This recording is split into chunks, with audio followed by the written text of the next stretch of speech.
Dan Brown, Toy and Plastic Brick Museum, Blair, Ohio. Around you see the Western Room in the Toy and Plastic Brick Museum.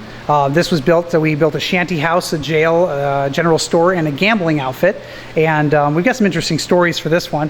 The donkey and the gold cart that you see over there was actually a Legoland display model over in Legoland Europe. Okay. And when we bought it, I made a mistake on the calculations between meters and feet.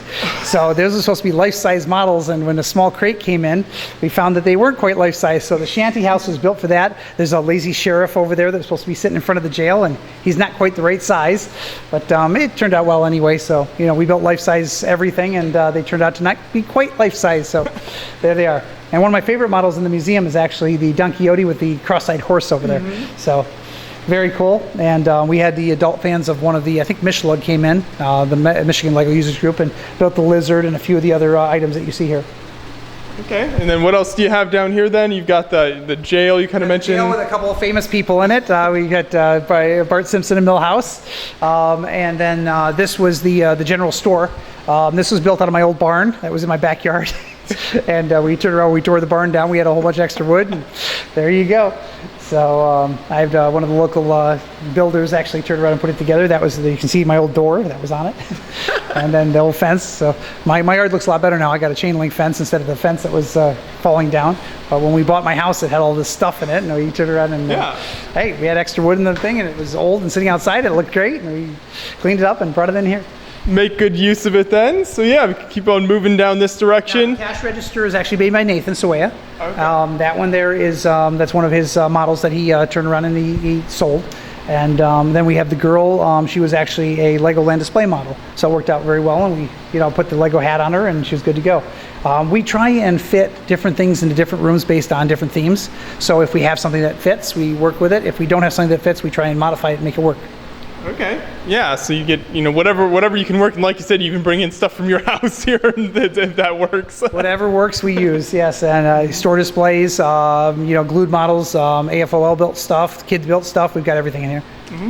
And then down here, here's that sheriff you were mentioning earlier, right? That's a lazy sheriff. Yeah, he came in with the donkey and the other ones. He's supposed to be life-size. He didn't quite make it. So if you get a zoom button on your camera to make him look bigger, that's great. But we built the houses based upon the foot, not the meter, and kind of turned around a little bit wrong. So, but everybody, it makes a good story.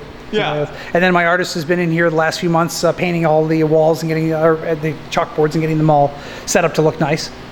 So, and then we've got the gamblers over there, and we had a heck of a time breaking them apart to get them to look at you, but we had to move their heads out. That was a Lego store display where they were playing on a table, and it didn't work out very well for them because it took up too much floor space.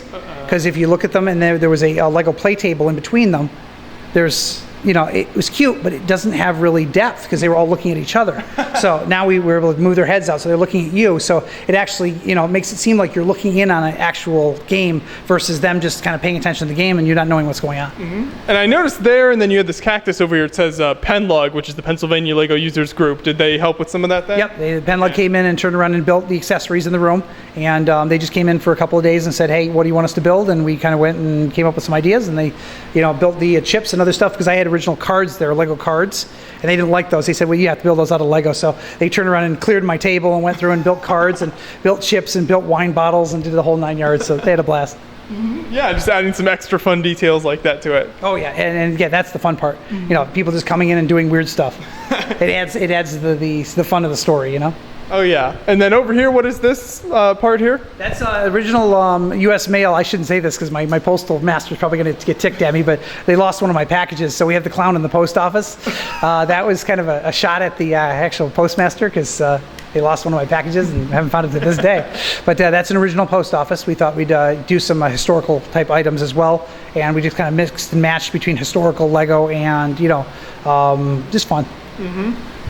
Yeah, and so you get all the nice Lego historic mix here, and then like you mentioned the art, and I think you said earlier those are on chalkboards, correct? Because this building is a former school, is that right? Correct, yes. We had chalkboards everywhere, and it was really cute in the beginning, but then it got kind of bland. So we had the artist come in and turn around, and she wanted to paint things all around, and she started doing it, and she did a nice job. And what I love is it's even like Lego minifigs and Lego themed paintings, so it's like a Lego stagecoach over there and everything. Yeah, she's having fun with it, and she comes in every every winter. So right now she's on hiatus. She does flea markets and things like that. So she'll be back this fall or winter to turn around and finish up and do other things. And then we'll just start having her painting and painting and painting. So whenever she's available, she comes in and paints. Yeah, well, I love the way you blended the Lego with history in this room. So that's really neat the way you guys did that. Well, thank you. That was the idea, and it actually worked out pretty well. Thank you.